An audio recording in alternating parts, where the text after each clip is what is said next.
Hey guys, ಇವತ್ತು ನಮ್ಮ ಮನೆಯಲ್ಲಿ ಸ್ವಾಣೆ ಅಜ್ಜಿ ಹಬ್ಬ ಅಂದ್ರೆ ಏನಂತೀರಾ? ಇದನ್ನ ಮಧ್ಯ ಕರ್ನಾಟಕ ಭಾಗದಲ್ಲಿ ಆಚರಿಸ್ತಾರೆ. ಮಗೆ ಮಳೆ ಶುರುವಾದಾಗ ಅಂದ್ರೆ ಆಗಸ್ಟ್ 17ನೇ ತಾರೀಕು ಈ ಹಬ್ಬನ ಆಚರಿಸ್ತಾರೆ. ಈ ಹಬ್ಬನ ಸ್ವಾಣೆ ಸಂಕ್ರಮಣ ಅಂತಾನೂ ಕರೀತಾರೆ. ಈ ಹಬ್ಬಕ್ಕೂ ಮಕರ ಸಂಕ್ರಾಂತಿಗೂ ಸಂಬಂಧ ಇದೆ ಅಂದ್ರೆ ನಂಬ್ತೀರಾ? ಹೌದು. ಎಲ್ಲ ಹಬ್ಬನೂ ಚಂದ್ರನ ಮೇಲೆ ನಿರ್ಧಾರ ಆಗಿದ್ರೆ ಈ ಎರಡು ಹಬ್ಬ ಮಾತ್ರ ಸೂರ್ಯನ ಮೇಲೆ ನಿರ್ಧಾರ ಆಗಿದಾವೆ. ಸೂರ್ಯ ತನ್ನ ಪಥ ಬದಲಿಸಿದಾಗ ಉತ್ತರಾಯಣ ಶುರುವಾದ ದಿನದಂದು ಮಕರ ಸಂಕ್ರಾಂತಿ ಆಚರಿಸುತ್ತೇವೋ ಹಾಗೆ ಸೂರ್ಯ ತನ್ನ ಪಥ ಬದಲಿಸಿದಾಗ ದಕ್ಷಿಣಾಯಣ ಶುರುವಾದಾಗ ಸ್ವಾಣೆ ಸಂಕ್ರಾಂತಿ ಅಂತ ಆಚರಿಸ್ತೇವೆ.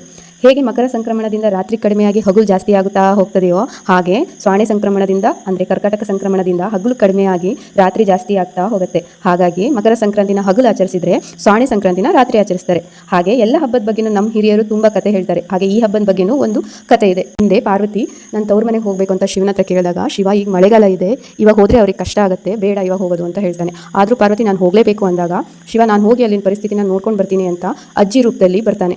ಅಜ್ಜಿ ರೂಪದಲ್ಲಿ ಬಂದವಾಗ ಅವರು ಅಜ್ಜಿ ಬಂದಿದೆ ಮನೆಗೆ ಅಂತ ಹೇಳಿ ಅಜ್ಜಿಗೆ ಮಳೆಗಾಲದಲ್ಲಿ ಏನು ಅವರಿಗೆ ಉಪಚಾರ ಮಾಡೋಕ್ಕೆ ಅವೈಲೇಬಲ್ ಇರುತ್ತೋ ಹಾಗೆ ಏಡಿ ಸಾಂಬಾರು, ಕೆಸುವಿನ ಸೊಪ್ಪಿನ ಪಲ್ಯ, ಅಕ್ಕಿ ರೊಟ್ಟಿ, ತಂಬಿಟ್ಟು, ಹಲಸಿನ ಬೀಜ ಅದನ್ನೇ ಮಾಡಿ ಬಡಿಸಿ ಕಳಿಸ್ತಾರೆ. ಆವಾಗ ಶಿವ ಹೋಗಿ ಪಾರ್ವತಿ ಹತ್ರ ಹೇಳ್ತಾನೆ, ನಿನ್ನ ತವ್ರ ಮನೇಲಿ ಕಷ್ಟ ಇದೆ, ಬೇಡ ನೀನು ಇವಾಗ ಹೋಗೋದು ಅಂತ. ಆದರೂ ಪಾರ್ವತಿ ಹಠ ಮಾಡಿ ಇಲ್ಲ ನಾನು ಹೋಗಲೇಬೇಕು ಅಂತ ಹೇಳಿ ಬರ್ತಾಳೆ. ಅದಕ್ಕಾಗಿ ಸ್ವಾಣೆ ಅಜ್ಜಿ ಹಬ್ಬದ ದಿನ ಈ ಕಾರಡಿ ಸಾರು, ಕೆಸುವಿನ ಸೊಪ್ಪಿನ ಪಲ್ಯ, ಅಕ್ಕಿ ರೊಟ್ಟಿ ಇದನ್ನೆಲ್ಲ ಮಾಡ್ತಾರೆ. ಇದನ್ನು ನಮ್ಮ ಮಲೆನಾಡು ರೀಸನಲ್ಲಿ ಅಂದರೆ ಶಿವಮೊಗ್ಗದಲ್ಲಿ ನಮ್ಮ ರೀಸನಲ್ಲಿ ಹೀಗೆ ಮಾಡ್ತಾರೆ. ಬೇರೆ ಕಡೆ ಎಲ್ಲ ಬೇರೆ ಥರ ಅಜ್ಜಿ ಹಬ್ಬ ಅಂತಲೇ ಮಾಡ್ತಾರೆ. ನನಗೆ ಗೊತ್ತಿರೋ ಕತೆ ಇದು. ನಿಮಗೇನು ಕತೆ ಇದ್ರ ಬಗ್ಗೆ ಗೊತ್ತಿದೆ ನೀವು ಕಮೆಂಟ್ ಮಾಡಿ. ಈ ವಿಡಿಯೋ ನಿಮಗೆ ಇಷ್ಟ ಆದರೆ ಪ್ಲೀಸ್ ನನ್ನ ಚಾನಲ್ನ ಸಬ್ಸ್ಕ್ರೈಬ್ ಮಾಡಿ, ಹಾಗೆ ಈ ವಿಡಿಯೋಗೆ ಒಂದು ಲೈಕ್ ಮಾಡಿ.